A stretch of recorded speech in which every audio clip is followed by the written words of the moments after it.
ശരിക്കും ഞെട്ടിത്തരിച്ചു നിൽക്കുകയാണ് മനുഷ്യ മനസാക്ഷി. ഒരാളെ കൊല്ലാൻ ക്രിമിനൽ സംഘങ്ങളെ പോലും വെല്ലുന്ന രീതിയിലുള്ള കുട്ടിക്കുറ്റവാളികളുടെ ഗൂഢാലോചന. ആളുകൾ നോക്കി നിൽക്കെ നഗരമധ്യത്തിൽ വെച്ച് ക്രൂരമർദ്ദനം. താമരശ്ശേരിയിലെ 10ാം ക്ലാസ് വിദ്യാർത്ഥി ഷഹബാസിനെ മർദ്ദിച്ചത് കരാട്ടയിൽ ഉപയോഗിക്കുന്ന നഞ്ചക്ക് കൊണ്ട്. 15 വയസ്സുള്ളവർ പെരുമാറിയത് കുട്ടികളെപ്പോലെയല്ല, കൊടും കുറ്റവാളികളെപ്പോലെ. ആക്രമികളായ വിദ്യാർത്ഥികളിൽ പോലീസ് ഉദ്യോഗസ്ഥൻ്റെയും ഒരു ക്രിമിനൽ കേസ് പ്രതിയുടെയും മക്കളുണ്ട്. കൊല്ലപ്പെട്ട ഷഹബാസിൻ്റെ തലയോട്ടി തകർന്നിരുന്നുവെന്നാണ് പോസ്റ്റ്മോർട്ടം റിപ്പോർട്ട്. ഷഹബാസിൻ്റെ ഘാതകർക്ക് പുറമെ നിന്നുള്ളവരുടെ സഹായം ലഭിച്ചിരുന്നോ? കേസിൽ കൂടുതൽ പേർക്ക് പങ്കുണ്ടോ? പോലീസ് അന്വേഷിക്കണം.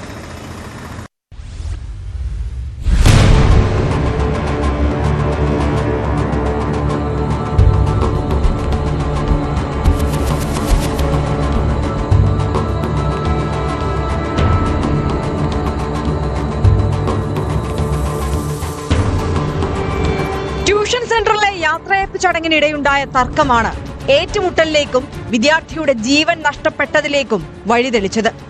കഴിഞ്ഞ ഞായറാഴ്ചയായിരുന്നു സംഭവങ്ങളുടെ തുടക്കം. MG ഹയർ സെക്കൻഡറി സ്കൂളിലെ വിദ്യാർത്ഥികൾ ഡാൻസ് കളിക്കുമ്പോൾ താമരശ്ശേരി സ്കൂളിലെ വിദ്യാർത്ഥികളിൽ ചിലർ കൂകി. ഇതിന് പ്രതികാരം ചെയ്യാനായിരുന്നു ഇൻസ്റ്റഗ്രാമും വാട്സപ്പും വഴിയുള്ള ചർച്ചകൾ. ട്യൂഷൻ സെന്ററിലെ വിദ്യാർത്ഥി അല്ലാതിരുന്ന ഷഹബാസിനെ സുഹൃത്ത് കൂട്ടിക്കൊണ്ടു പോവുകയായിരുന്നു.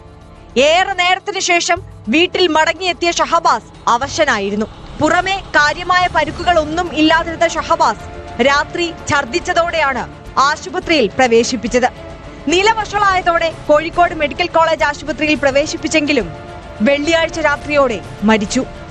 ഷഹബാസിനെ ആക്രമിച്ചതിൽ പുറമേ നിന്നുള്ള ക്രിമിനൽ സംഘം ഉണ്ടോ എന്ന് പരിശോധിക്കണമെന്ന് ബന്ധുക്കൾ ആവശ്യപ്പെടുന്നു.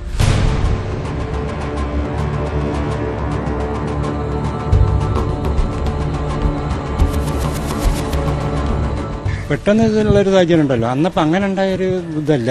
ഇത്രയും ചാറ്റുകളൊക്കെ മുമ്പേ ഉണ്ടെങ്കിൽ ഇതൊരു ഒരു ഗൂഢാലോചന ഇതിൻ്റെ വയ്യിലുണ്ട്. അല്ലാണ്ട് ഇങ്ങനെ ചെയ്യാൻ കഴിയൂല. പറയുന്നുണ്ട്. ഒരു ഗൂഢാലോചന ഉള്ള മാതിരിയാണ് നമുക്കൊക്കെ തോന്നുന്നത്. എന്താണ് ഇവരെ ഉദ്ദേശം? ഈ കുട്ടീനെ എങ്ങനെ കൊല്ലാൻ ഇവർക്ക് എന്താണ് ഇതിൻ്റെ ഉദ്ദേശം? എന്താണ് ഇവരെ ഈ കുട്ടി ഇവരോട് ചെയ്ത ക്രൂരത? എന്തായാലും വേറെ എന്തോ ഉണ്ടോ? എന്താ തെറ്റ് ചെയ്ത്?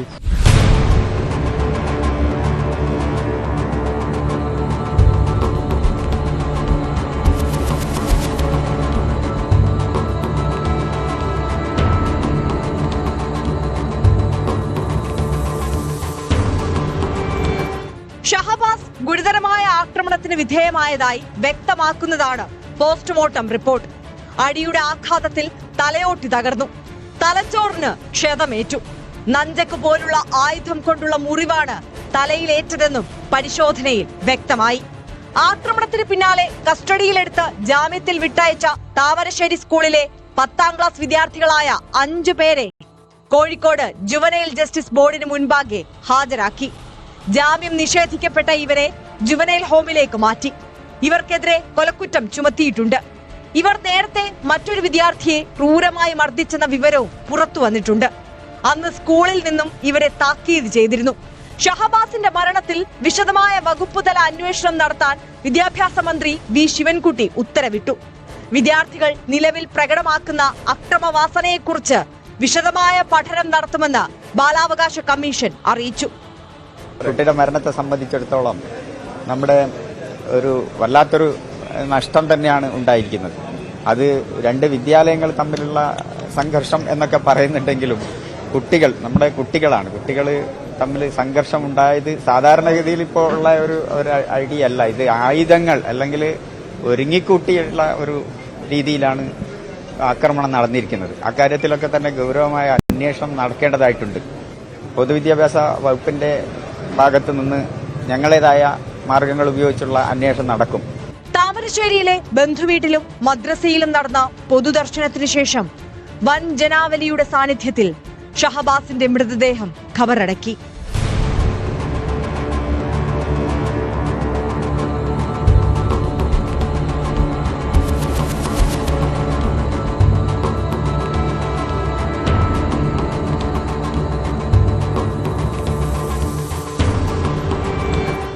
ന്യൂസ് 18 കോഴിക്കോട്.